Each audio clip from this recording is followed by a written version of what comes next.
Gre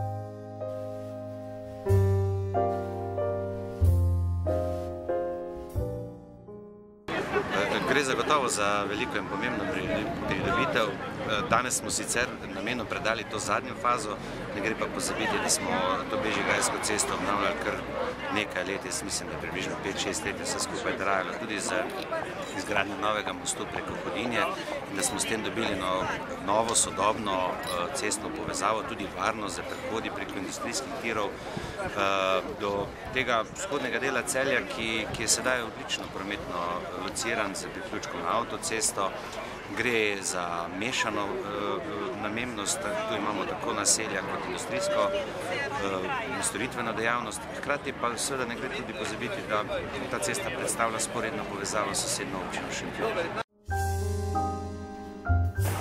Mislim, da gre za okoli 450 metrov nove ceste, nov most preko vzhodne Lužnice, vse skupaj pa je stalo nekaj več kot 3 milijone evrov, česar je Evropa prispevala 2/3 nepovratnih sredstev in smo seveda zelo hvaležni, preostalo pa je pokrila mestna občina Celje iz svojih proračunov. Ja, bistveno težje, seveda nepovratna sredstva so velika pomoč lokalnim skupnostim, tudi tako velikim, kot je Celje pri izpeljavi nekaterih investicijskih projektov, predvsem bi vse skupaj dosti dlje časa trajalo.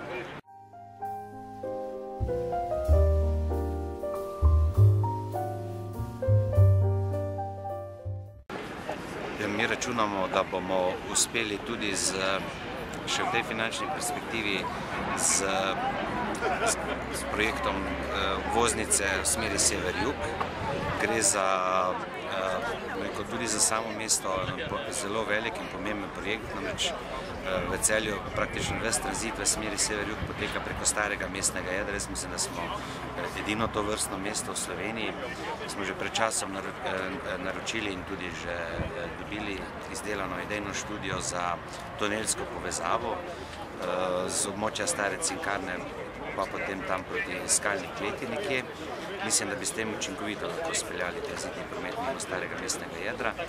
V mestu pa si seveda zelo želimo še enega dela, manjkajočega dela severne vezne ceste, kjer se je v preteklosti, kot vemo, zapletalo malce okoli zemljišč in trase.